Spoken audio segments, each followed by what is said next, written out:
आज अराबेला एक ऐसे लॉज में घुसने वाली है जहां लंदन का सबसे फैशनेबल आदमी मौजूद है और उसकी एक छोटी सी गलती आगे जाकर उसकी पूरी जिंदगी को उलट सकती है। हेलो डियर दर्शकों, एक बार फिर मैं अनामिका आपका स्वागत करती हूँ अनामिकाज लव स्टूडियो में। यहाँ हम रिटेल कर रहे हैं जॉर्जेट हायर के नॉवेल अराबेला को। आपको याद होगा पिछले एपिसोड में अराबेला लंदन के लिए निकली थी और ग्रांथम से कुछ माइल्स पहले उसकी कैरेज टूट गई। हेल्प का वेट करने के बजाय सबके मना करने के बावजूद अराबेला ने डिसाइड किया कि वो पास के एक लॉज में शेल्टर लेगी और अब वही मोमेंट आने वाला है। जब अराबेला लॉज के गेट को खोलकर अंदर आ रही थी उस समय अंदर दो नौजवान बैठकर आपस में बात कर रहे थे लाइब्रेरी में। एक था रॉबर्ट ब्यूमेरिस, जिनको लंदन की सोसाइटी का ट्रेंड सेटर माना जाता था। इंग्लैंड के जितने भी जवान लड़के फैशनेबल बनना चाहते थे वो इन्हीं के बूट्स, हेयर स्टाइल, कोट्स, हर एक स्टाइल कॉपी करते थे। और दूसरे थे Lord Charles Fleetwood. Lord Charles Fleetwood को ब्यूमेरिस ने अपने इस हंटिंग बॉक्स में इनवाइट किया हुआ था और इन दोनों की बातों का टॉपिक था लॉर्ड फ्लीटवुड का एंटरटेनमेंट। फ्लीटवुड को शाम बहुत बोरिंग लग रही थी और उसको एंटरटेनमेंट चाहिए था और मिस्टर ब्यूमेरिस के पास एक अदद कुक के अलावा और कोई एंटरटेनमेंट लॉर्ड फ्लीटवुड के सामने पेश करने के लिए नहीं था। लेकिन लॉर्ड फ्लीटवुड का जो एंटरटेनमेंट की डेफिनेशन थी वो बिल्कुल अलग थी।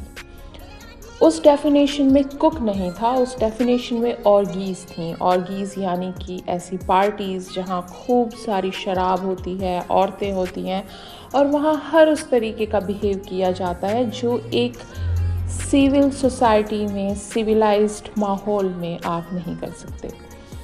उसको पैफियंस चाहिए थी। पैफियंस मतलब ये प्रोस्टिट्यूट्स के लिए एक वर्ड उस समय यूज़ किया जाता था। तो उनकी बातों से आप अंदाज़ा लगा सकते हैं कि अराबेला कितनी गलत जगह आने वाली थी। और इधर लॉर्ड चार्ल्स फ्लीटवुड टीज़ कर रहे हैं ब्यूमेरिस को और ब्यूमेरिस उनसे सवाल पूछ रहे हैं कि तुम्हें क्यों लगा कि यहाँ पर ऑर्गीज़ होती हैं मेरे इस हंटिंग बॉक्स में। और लॉर्ड चार्ल्स फ्लीटवुड ने कहा कि सबको ऐसा ही लगता है क्योंकि चारों तरफ तुम्हारी इतनी सुंदर लड़कियां हैं और वो तुमसे शादी करने के लिए तैयार हैं, लेकिन तुम किसी के साथ भी सेटल नहीं होना चाहते। तो यही होता है जब एक पावरफुल आदमी अपने पास्ट से हॉन्टेड होता है और वो खुद को थोड़ा अलग करना चाहता है सब चीज़ों से। बटलर आता है और बटलर आकर के कहता है कि घर के पास में एक कैरेज टूट गई है, उसमें दो लेडीज़ हैं और वो चाहती हैं कि जब तक उनकी कैरेज ठीक हो वो यहाँ शेल्टर ले लें। मिस्टर ब्यूमेरिस की आंखों में कोई रिएक्शन नहीं आता, लेकिन उनका माउथ वो हार्डन्ड हो जाता है, वो बहुत कठोर हो जाता है एकदम से, जैसे उन्हें गुस्सा आया हो। लेकिन फिर भी वो पोलाइटली बटलर से बोलते हैं कि ठीक है, उन्हें जाकर सैलून में बिठा दो, वहाँ पर आग होगी, मिसेस मर्सी वहाँ उनके साथ बैठ जाएंगी। बोरो जो कि बटलर है वो ये बात सुनकर के वापस जाने वाला होता है, तभी लॉर्ड फ्लीटवुड उसको रोक लेते हैं और कहते हैं कि कैसी हैं वो, सुंदर हैं, बूढ़ी हैं, खराब हैं, कैसी हैं, जवान हैं, क्या हैं। तो बोरो जो कि बहुत अच्छी तरह जानते हैं आदत लॉर्ड फ्लीटवुड की, वो कहते हैं कि उनमें से एक तो सुंदर है और जवान भी है। तो चार्ल्स कहते हैं कि ठीक है, तो फिर उन्हें सैलून में मत बिठाओ, उनको यहाँ लाओ। अब बोरो कंफ्यूज हो जाता है, वो मिस्टर ब्यूमेरिस की तरफ देखता है कि क्या करूँ मैं। मिस्टर ब्यूमेरिस कहते हैं एज यू प्लीज़ चार्ल्स, जैसे तुम्हारी मर्जी हो करवा लो।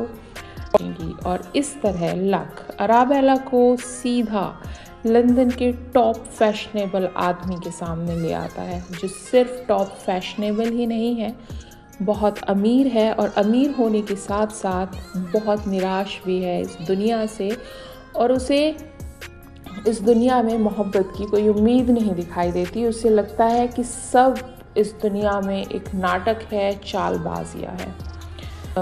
बटलर चला जाता है, दोनों आपस में बात करने लगते हैं और आपस में बात करते हुए, क्योंकि लॉर्ड फ्लीटवुड ब्यूमेरिस के काफ़ी नज़दीकी हैं, तो ब्यूमेरिस और लॉर्ड फ्लीटवुड हंस रहे हैं आपस में, जो कि एक बहुत रेयर हंसी है मिस्टर ब्यूमेरिस की, जो रिजर्व रहती है सिर्फ उनके बहुत ही क्लोज सर्कल के लिए।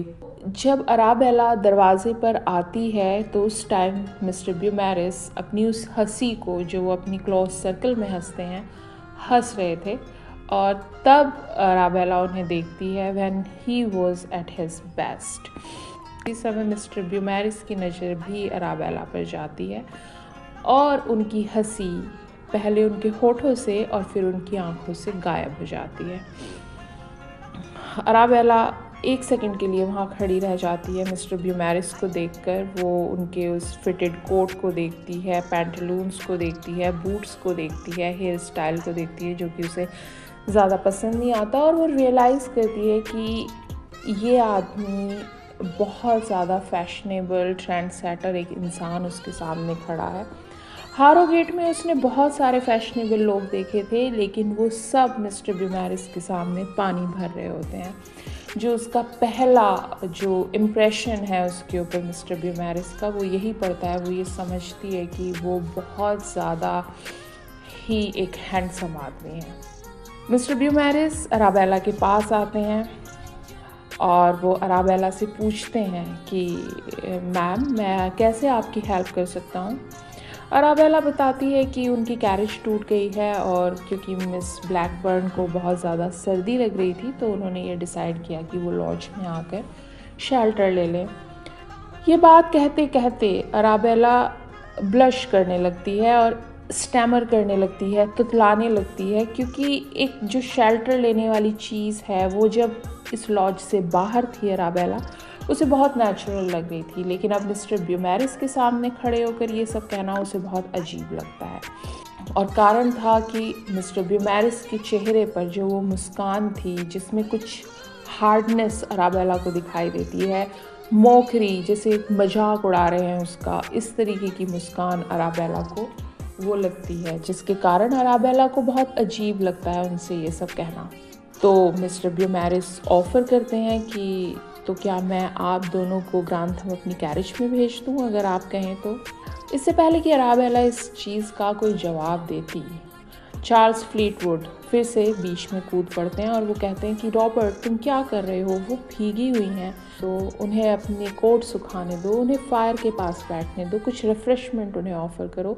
और ये कहते हुए वो चेयर सरका देते हैं और अराबेला को बैठने के लिए कहते हैं और अराबेला बैठ भी जाती है। बैठने के बाद अराबेला जब मिस ब्लैकबर्न की तरफ देखती है तो उसे यह एहसास होता है कि उसको जो फर्स्ट वाला ऑप्शन था ग्रांथम जाने का, वो मान लेना चाहिए था, लेकिन बात रिफ़्रेशमेंट की भी हो गई थी और अराबेला को भूख लग रही थी, इसलिए उसने कहा कि हाँ, मुझे भूख लगी है, 5 से ज़्यादा शायद बज गए हैं और मेरे डिनर का टाइम हो गया है, तो मुझे भूख लगी है। ये सुनकर के लॉर्ड फ्लीटवुड, जो खुद 8 बजे से पहले कभी खाना नहीं खाते थे, पहले तो सरप्राइज़ रह जाते हैं, लेकिन फिर कंट्रोल करते हैं खुद को और कहते हैं, हाँ हाँ, हम तो अभी बात ही कर रहे थे कि डिनर सर्व होने वाला है, क्यों रॉबर्ट, तुमने ऐसा कहा था ना। अब मिस्टर ब्यूमेरिस बहुत रूखेपन से कहते हैं कि शायद मेरी याददाश्त चली गई होगी, लेकिन हाँ, हो सकता है कि मैंने ऐसा कहा हो तुमसे। जब वो कहते हैं कि हाँ ठीक है, आप हमारे साथ डिनर करो, तो मिस ब्लैकबर्न कहती हैं कि सर, आपको बहुत ज़्यादा परेशानी होगी। ब्लैकबर्न, जो कि बहुत एक्सपीरियंस्ड गवर्नेंस हैं, उन्होंने काफ़ी सारे लीड घरों में काम किया है, उनको समझ आती है कि ये टोन टॉन्टिंग वाली टोन है या फिर ये टोन अच्छे ऑनरेबल तरीके से बोली गई टोन है, तो वो समझ जाती हैं कि मिस्टर ब्यूमेरिस जो भी बात कर रहे हैं वो टॉन्टिंग वे में कर रहे हैं। वो सब वहाँ पे बात करते रहते हैं। बटलर आता है और कहता है कि आप ऊपर जाकर के फायर हमने जला दिया, आप वहाँ जाकर अपने कोट सुखा लें।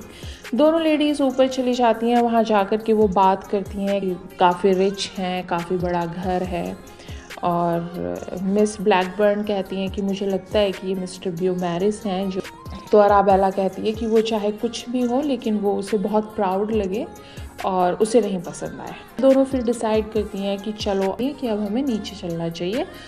तो वो स्टेयर्स पे से नीचे आ रही हैं। स्टेयर्स के पास ही लाइब्रेरी है, लाइब्रेरी का दरवाज़ा खुला हुआ है और वहाँ से बात करने की आवाज़ आ रही है। जो बात हो रही है अंदर से उसे सुन करके अराबेला रुक जाती है, क्योंकि मिस्टर ब्यूमेरिस कह रहे हैं चार्ल्स फ्लीटवुड को कि जब तुम्हारे साथ ऐसा होगा तब तुम्हें समझ आएगा। औरतें मेरे पैसों के कारण मेरे लिए पागल हैं। वो लंदन में कभी मेरे घर के पास उनके पैरों में मोच आ जाती है ताकि वो मेरे घर में आ सकें।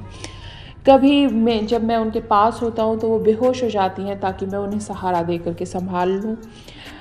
मेरी अटेंशन के लिए वो कुछ भी कर सकती हैं और मुझे कोई आश्चर्य नहीं होगा अगर मुझे ये पता चले कि ये जो कैरेज टूटने वाली कहानी है ये झूठी है। और अब अराबेला ये बात सुनती है और अराबेला के पैर वहीं के वहीं जम जाते हैं।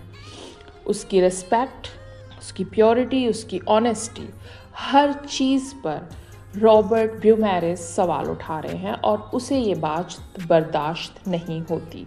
उसे अपनी बहुत इंसल्ट फील होती है। वो एकदम वापस मुड़ती है मिस ब्लैकबर्न की तरफ और उनसे सिर्फ एक क्वेश्चन पूछती है, क्या मैं आपको ट्रस्ट कर सकती हूँ? मिस ब्लैकबर्न जवाब देने वाली होती हैं, वो उनके मुंह पे हाथ रख देती है ताकि कोई आवाज़ उन तक ना पहुँच पाए, वो जो दो लोग आपस में बात कर रहे हैं। मिस ब्लैकबर्न इशारे से कहती हैं हाँ। अब अराबेला के दिमाग में एक प्लान तैयार हो जाता है। क्या है वो प्लान जिसके द्वारा अराबेला जवाब देगी मिस्टर ब्यूमेरिस को अपनी इस बेइज्जती का, जो तोहमत उसके कैरेक्टर के ऊपर मिस्टर ब्यूमेरिस लगाने की कोशिश कर रहे हैं लॉर्ड चार्ल्स फ्लीटवुड के सामने। अराबेला किस तरह इसका जवाब देगी, ये जानने के लिए ट्यून इन करना ना भूलिएगा हमारे इस चैनल को एपिसोड 4 के लिए। आज के लिए सिर्फ इतना ही।